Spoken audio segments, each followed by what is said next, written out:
Welcome to Jackie Land. Yeah.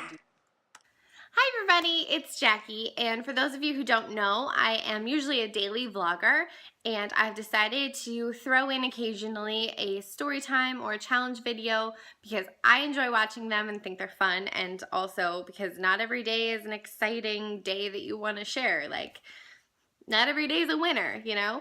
And I figure if I get sick or I go out of town, which will be coming up, or if I just have like a really boring day, then I can put one of these up instead and still have good content and be, you know, something fun to watch. So, before I get into this story time, I would like to preface it by saying that it's probably one of the craziest things I've ever done. It was very out of my character, and I think the only people who know about this are like the people involved, obviously, and then I think I know I've told my husband since, and it's pretty entertaining, but it's also so not like anything else I've done. So basically, this story is about a ex-boyfriend that I don't know if you can call it stalked, if it just happened one time, but I followed up on him. So, okay, so the story starts, I was in high school still. I think I was like a sophomore or junior, and I worked with a guy who I started dating. We were never like officially dating, but we were definitely going on dates and stuff like that. And he was a pretty good guy, but near the end of our relationship, he kind of got a little suspicious, if you will, and I'm not about that. So basically one night we were supposed to hang out, and he decided that kind of last minute-ish that he wasn't feeling good and he didn't want to hang out anymore, and I just found that kind of weird because I remember that earlier that week or day or something like that, that his brother was trying to get him to go to a party. And obviously if he was going to the party and not wanting to invite me, which I was underage and all that, and I'm pretty sure, yeah, he was of the drinking age. So I also didn't drink, and I had an issue with it at the time. That is neither here nor there. So if he was going to go to the party and obviously not invite me, then he couldn't be hanging out with me too, but he probably didn't want to be like, well, I'd rather go to a party. So anyway, he decided he was sick, and I was not buying it. But I was like, okay, feel better, you know? So he lived in a place that if you're driving down the street, you can clearly see their house. And at their house, they had 2 vehicles, but a huge family. There was like a lot of kids. But one of the family cars was a van, which his sister had certain handicaps. So it was always wherever she was. And usually the parents drove that one. And then there was a car that they had that I think he had one older brother and all the other siblings were younger. And I think his older brother either didn't have a license or didn't like driving or I don't know what. But it seemed like my, let's call him boyfriend, was constantly the one driving everyone around wherever they wanted to go. Which would also make sense that if his brother really wanted to go to the party, he would have to be the one to drive him there and back. So anyway, so I was like, well, you know what, if I drive past the street and his car is not there, then I know that he's not there and that he lied. And you ain't gonna lie to me, or at least we gonna be over, so that's the end of it. So I drove past the house and the car was there, but it was early. And so I was like, all right, well, that's kind of weird though. So I started texting my best friend at the time. And I'm like, girl, like I feel like he's lying. This is what's going on. Would you go with me to his house at night? And so she's like, all right, cool, whatever. She's like totally down, gets ready. We go to his house and the car is there, but for some reason we were sitting there for like a minute. And I can't remember why we were sitting there, like just creepy near his house waiting, but we were. And all of a sudden, the car, I'm like, that is him, he's leaving. The car, they get in the car and they leave. And I'm like, where's he going though? Where you going though? I thought you didn't feel good. So I decide to up my level of crazy to another place. And I'm like, you know what? I've dropped him off at a party before because I was driving him around one day and he wanted to go to the party, but I was underage, plus it was going to be past curfew, so I was going to drop him off and then go home. So I was like, I don't know that this is the house the party's at, but I've been to a party where they go often and I know where the house is. So I'm like, you know what? We should go there. Catch him in the act, right? Oh, such an investigator. So we drive to this house. Lo and behold, his car is there. And I'm like, isn't that interesting? You feel so sick, but yet you can go to a party. Like, So we decide to take the crazy to a whole nother level. And what do? We're going in. So we know nobody in this party. Nobody except him, and if his brother is there, his brother, which I barely know him. I've met him like once. And I know, like at this point, if he is there, and even if he's not there and it gets back to him, like we're over, it's done. I pretty much just wanted to be like, catch you, bye. So we figured that the back gate would be open because it would be really uncomfortable to like walk through the front door when you don't know anybody, like who are you? So we go to the back gate and walk in. And there's people back there and they're like, hey, hi, blah, blah. And of course everyone's like, oh, grab a drink. And we're like, first of all, I think we were like 16 at the time, something like that. So she drank occasionally. And I think she drank that night too.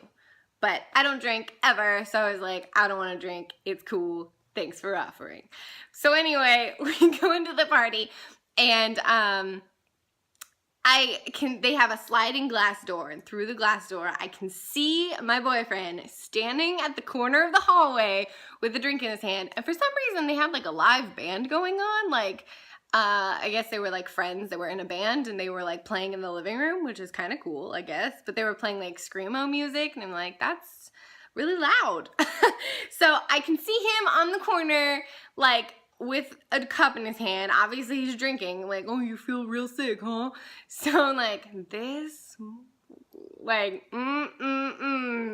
you just lied to me. Like, no.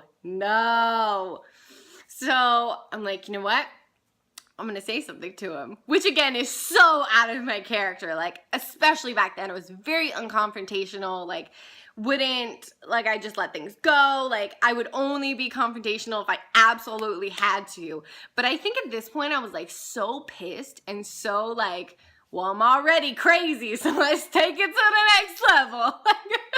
So I'm like, all right, I'm gonna go say hi to him. So we start going in and we're like trying to navigate how I'm gonna be able to sneak up behind him when like there's a living room and a hall and he's at the end of the hall, but I can't get behind him to sneak up to him. So I'm like, how am I gonna do this? Well, his brother ends up seeing us before he sees us and comes over and starts trying to like, I'm like, hey, thought your brother was sick. What are you guys doing here? And he's like, oh no, he isn't feeling good. You know, like, of course, trying to defend his brother, blah, blah, blah. And we're like, oh, okay, whatever, okay. So somehow his brother got distracted and I was able to sneak down the hall a little bit. Like, oh, I'm just going to the bathroom. And I came up right behind him and I gave him a little tap, tap on the shoulder. And he turned around and I was like, oh, hi. And the look on his face was priceless. I was like, yes, I am a psycho and you just lied to me. How you feel about that? Do you feel good about that? I can't even, like, his face was so priceless. Oh, so priceless. So then at that point, he of course is like trying to be like, oh, you know, I really wasn't feeling good, but my brother, like, he like told me I really should go, like he needed a ride, I felt bad, so I decided to take him. I'm like, oh, okay, so just curious, why'd you lie about it then? And he was like, I mean, it was just like a last minute thing, like plans just changed last minute. Which could have happened, but I don't care. Like, don't fake like you're sick and then go to a party with your brother and then not tell me and then act like surprised when I catch you. Well, I guess he probably wouldn't have expected that I would show up. But guess what happened? Oh my gosh. He was just like so embarrassed. So I don't know, ironically, the people at the party were like, hey, stay, just like hang out, blah, blah, blah. So we ended up staying for a little bit, which was hilarious because I purely stayed to make him uncomfortable because I really didn't know anybody there and I wasn't really into parties and I didn't drink and like everything about the environment was like not anything I was interested in, but yet like he was there and I was like, I see you. You messed up. So yeah, we ended up staying for a while and then I think like cops got called or something and everyone was worried about it because like some people were underage and we were, but like I wasn't drinking so I didn't care, but my friend was, and so she was like, oh my gosh, we gotta get out of here. So we ended up leaving like, you know, maybe an hour after being there or something, and I was just like, yeah, we're done, so have a good life, bye.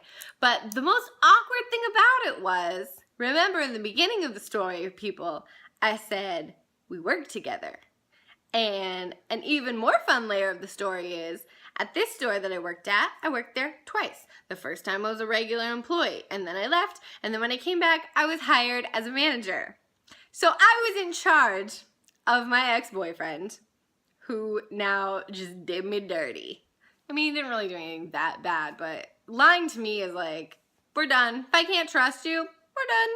So yeah, that was interesting when we went back at work, and obviously like we kept seeing each other and he had to like come to me to ask me things, and like I wasn't like fully in charge of him, but I was like kind of in charge of him. So that was pretty interesting and probably the craziest thing I've ever done. And looking back, it's kind of like one of those like wild moments that a girl who was a virgin until she got married and didn't drink and like didn't do drugs and like all that. That was like my wild moment memory. I've also been to other parties where I almost got shot, so that was pretty messed up. I can tell that story if you're curious. And ironically, it involves the same best friend that's no longer my best friend. And yeah, I've had a few crazy things happen in my life. I actually have quite a few story ideas. If you guys want to see more of these, if you like them, let me know. Give me a thumbs up on the video, leave a comment, subscribe as always, and thanks so much for watching. I hope you liked it, and I hope you don't judge me too hard. But you know what? We all have past, and we've all done things that we're not particularly proud of, and even though it's a very funny story looking back, it was very not in my character to do that, but I was just like, I had seen so many of my friends done wrong, and I'm just like, that ain't about to be me. Like, watch me come in there and see you hanging up on a girl or a girl hanging on you. Like, nope. I don't know what level of crazy we would have escalated to at that point, but I'm pretty sure it wouldn't stay at the same level. You know what I mean? So, yeah, hope you enjoyed the video, and I will see you guys tomorrow for a normal vlog, and I love you so much. Thank you for watching. Bye!